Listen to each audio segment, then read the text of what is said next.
Hello again, everybody, and welcome to our other little reading session. And this time we're reading from Eye of the Unicorn, The Lost Child. And this is the last in the Eye of the Unicorn series.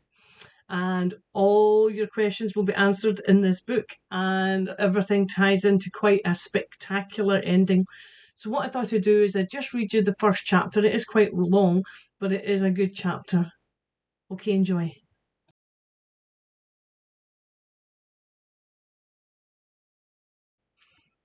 Okay, everybody, here we go. Last in the Eye of the Unicorn series, The Lost Child. Wisps of misty breath spiraled the way upwards, the moisture crystallising into powdery ice in the cold, sharp air.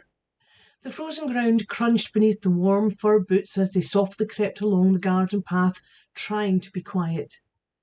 Small hands held a rather worn and battered soft toy tightly to a chest wrapped in a warm cloak as its owner found her quiet corner in a wall alcove. It was cosy and warmed by the cooking ovens housed in the buildings behind the garden. Shoving her back against the wall and drawing her legs up onto the wooden bench, she lay and watched the almost silent stirrings of the Tarl servants as they began their daily duties. No one noticed her small form, or if they did, they pretended not to, respecting her silent requests for privacy. Unbidden, small tears of sorrow and loneliness slipped over the brims of her eyelids and rolled slowly down her cheeks. Sarah had learned quickly that her protectors found her crying distressing, so she stifled her sobs and hid away when she felt her grief overwhelming her. Burying her head into the body of her only reminder of her past life, she quietly wept into her faithful Fluffy, knowing he would keep her secret. Looking up, she watched the Elyderson guards as they walked past her hideaway. They did not glance at her, pretending not to see her, but she knew that Ronsta would have asked that they make sure she was safe. Sarah smiled to herself. Ronsta was so kind and thoughtful. All the Elyderson were. She had been in their care now for 4 of their months, and she had witnessed the change in seasons from summer through a short autumn and now the beginnings of a winter on Edor. She understood that they were not tall elves as she had once believed, but that they were a strange and powerful alien race that had taken pity on her. Sarah corrected herself. No, they were not the aliens. She was, a human on the Elydersan world. She felt the sorrow well up in her again at the memory of her parents, family and friends who had died because of the horrible monsters that had attacked them. "There you are," the soft voice said, seeming loud in the otherwise silent garden. "I've been looking for you." Sarah looked up to see her new friend, Escura, waiting shyly at the edge of the grass. Sarah knew that in years Escura was younger than she was, but she was glad because they were both physically the same size, and that was not as daunting. Sarah had met Escura only a few days ago when the chieftain Shostin and his mate Amroth had come to visit Durin. They were staying for a while, and Escura and Sarah had instantly gotten along well. Sarah liked Escura's slightly naughty nature. She didn't always do what her parents asked her to, but she was never bad, just adventurous. It reminded Sarah of her own father, Joss. She wiped the tear stains from her face with her sleeve and forced a smile. Escura was not fooled and sent a private message to her mother, Amroth. "I have found her. She's very sad and upset. Her eyes have been leaking again." "She misses her people, Escura. You would too if such a horrible thing had befallen you. We must be as kind and gentle as we can. You must be a friend for her. Help her to feel brave again," Amroth replied, reassurance colouring her thoughts and encouraging her daughter. "Why don't you bring her to our quarters to play?" "I have a better idea," replied Escura boldly. She heard her mother sigh mentally at what might be coming next. "We will go on an adventure into the forest." "Be careful then. Make sure she doesn't get hurt," said Amroth, knowing better than to try to change her daughter's mind. The exchange between Escura and Amroth happened so quickly that Sarah had only just swung her legs off the bench and stood up. "Hi," said Sarah, her voice seeming strange in the quiet air. Escura stepped forward and smiled back. "I'm going on an adventure. Want to come along?" she said. Her thoughts whispered through the translator in conspiratorial tones. Sarah nodded and followed her through the gateway and out into the city. As they walked along the now busy streets, Sarah instinctively moved closer to Escura and grabbed her arm as the tall Elidar San towered over her. "It's okay, they won't hurt you," said Escura. "I know," replied Sarah unconvincingly, still worried and anxious. Some of the Elidar San looked very stern and fierce, especially the warriors. They moved into a quieter side street and Escura started looking about for something. "What you looking for?" asked Sarah. "You'll see," laughed Escura. "Aha! Here comes one now." Sarah followed her friend's eyeline and saw what at first she thought was a sleigh drawn by reindeer, just like Santa Claus. She let out a gasp of surprise and joy, but as they drew nearer she realised that it was not reindeer, but animals that looked much more alien the closer they got.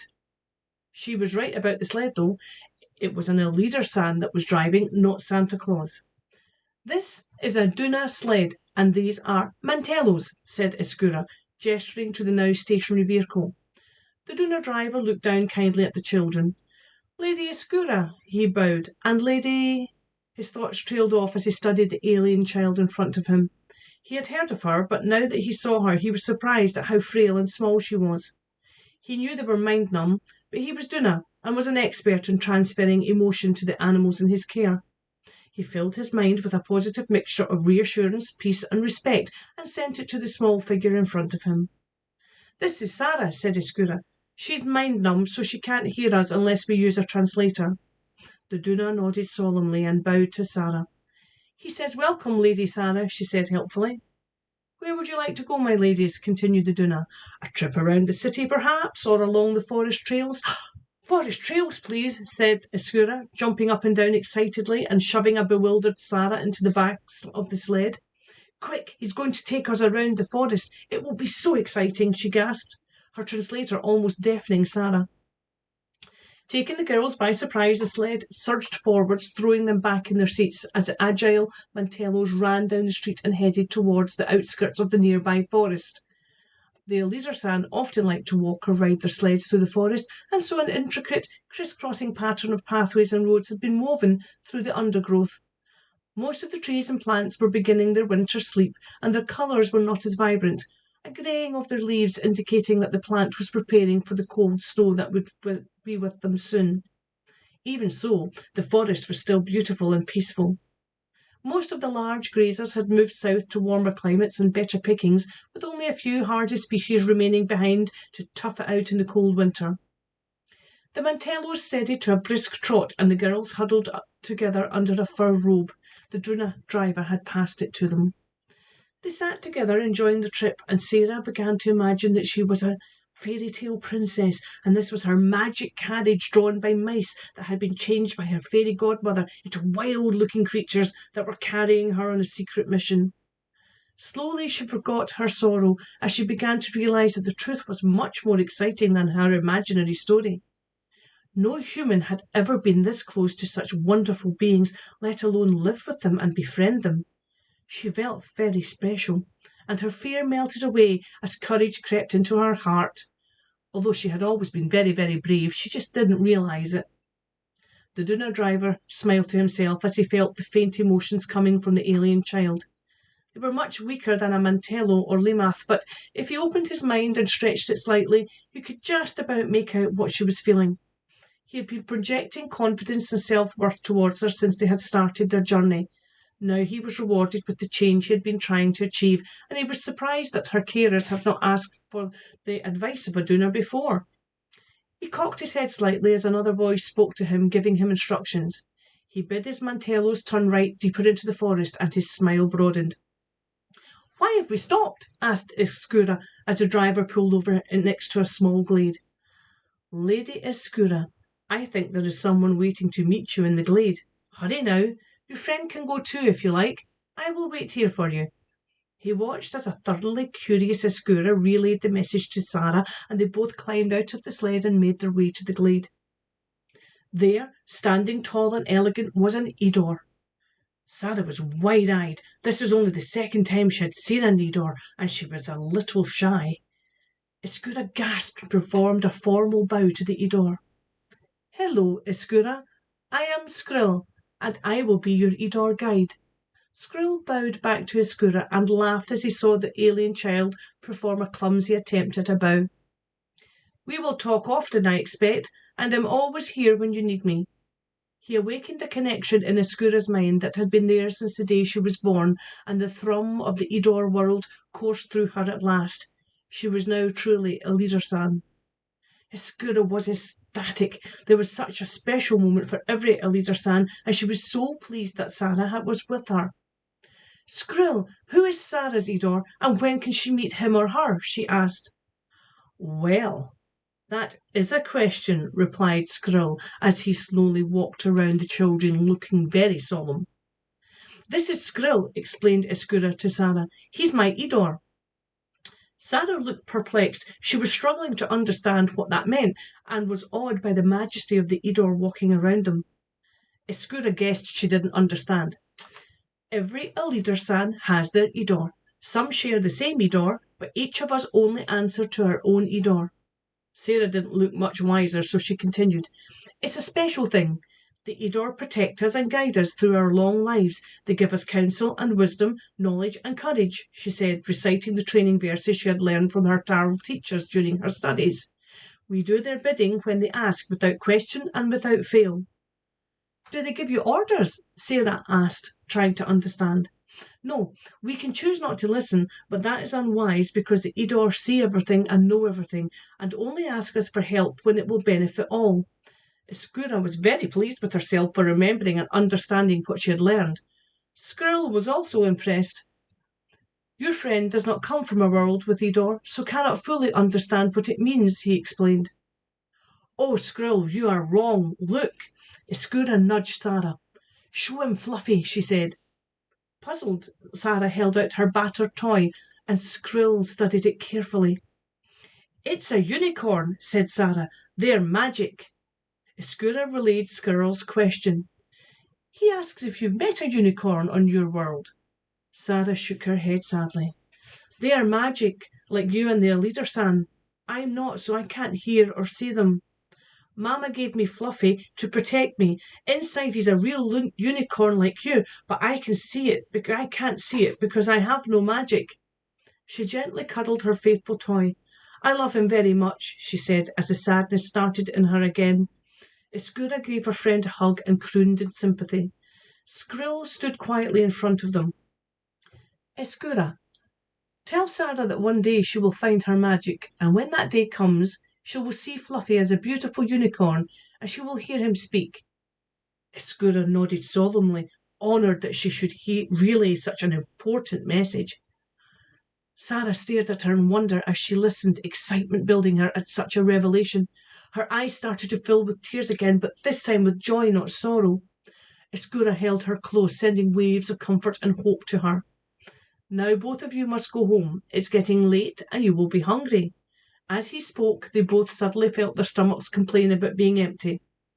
You understand that what has been said is a secret between us, he continued, even though he knew his small fireball of a Leader-san was already brimming with honour at keeping their meeting private. She nodded quickly and bid Skrill farewell as he vanished into thin air. Sarah jumped back in alarm. She had never seen real magic before. It was amazing. Iskura laughed as they made their way back to the waiting sled. Shoshten absently pushed back the heavy cloth drapes that covered the edges of the large window as he gazed out across the garden. He had been in discussions with Duran long into the night regarding where to search for his missing son and crew, so sleep had not come easily to him. His eyes caught movement from one of the side entrances, and he saw Iskura and the alien child slip through, arm in arm, deep in some conversation. Who would have thought his wild and errant daughter would be sensitive enough to befriend such a fragile thing as Sarah? He was sure she was pure warrior, and this was a new side to her nature he had not seen before. He straightened slightly and began to smile as he saw the change in Iskura. She had met her Idor, he was sure of it.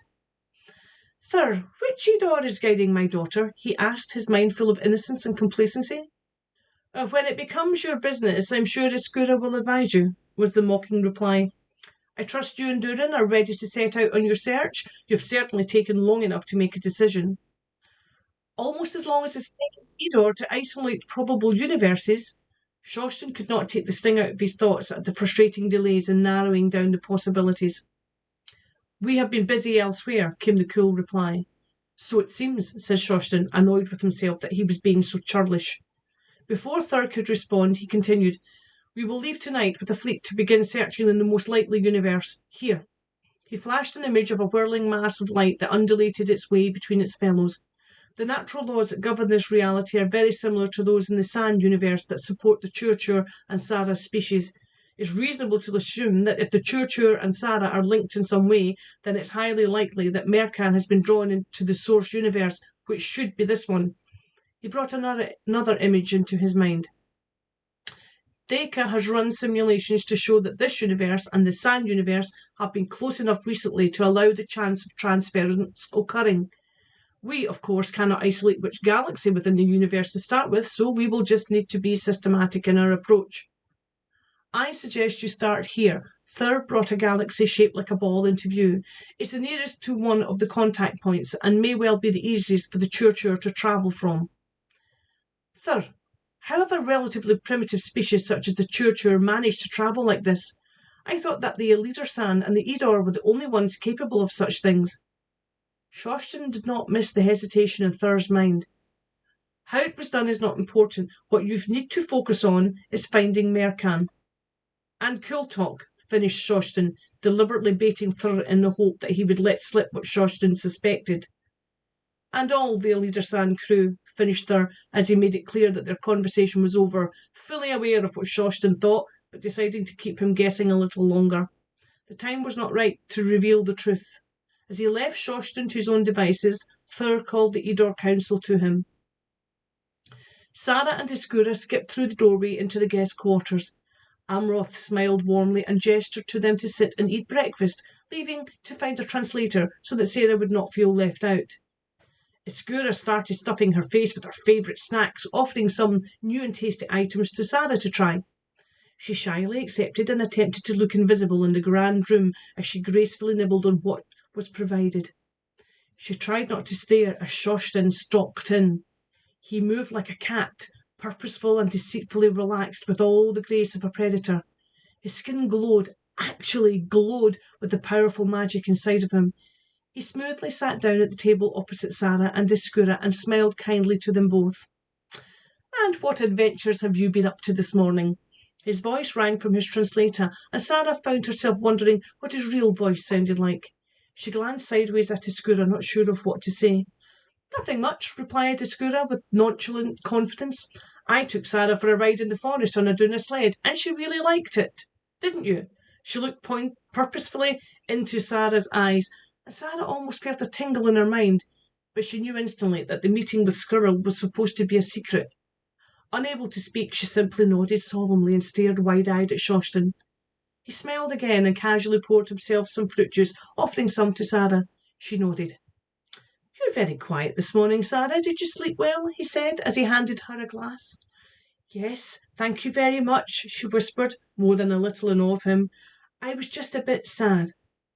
"Of course you were sad. Who wouldn't be after all the terrible things that have happened to you? But you're safe now, aren't you? And hopefully soon we will find your people and you can go home. Now that would be nice, wouldn't it?" Shoston gently pushed his energy towards her, trying to glean any kind of information that might narrow down their search. "Not really," said Sara quietly. "All my family are dead now." She glanced down and hugged Fluffy tightly. "The monsters came and killed them." "Well," said Shoston in surprise as he picked up a brief but very vivid image of what appeared to be a Churchur chasing Sara and her family. Gathering himself quickly, he continued, "That horrible thing cannot go unpunished. Would you like the Elidersan to find these monsters and punish them for what they have done?" Sara looked up quickly, her eyes brimming with tears. "Yes, please," she whispered. Iskura hugged her friend again, feeling so very, very sorry for her. "Don't worry, Sara. We're your new family, and you can live with us here." She gestured wildly. "This could be your home now. Isn't that wonderful?" Iskura almost bounced up and down in her seat with excitement. Shoston sent a private message to his daughter to calm down and not make promises they may not be able to keep. But before he could say anything to Sara, she suddenly smiled and said, "Can I, please? I'm not magic, but I will try very hard to be. She looked at Shoston full of hope, and he didn't have the heart to deny her. Well, now, I can't see why not, but if you want to live here, then you will have to go to the Tarl teaching halls with Escura. Do you think you can do that? Shoston decided that if she was going to stay for any length of time, they may as well start her education to make her feel more integrated. I'd started school before the monsters, said Sarah excitedly. I can write my name and count to 20. Well, that's very good, Amroth's voice rang out as she joined the group. Do you think you could learn to read and write a leader, son? Sarah beamed a winning smile and nodded. For the first time since her parents died, she began to feel that she belonged.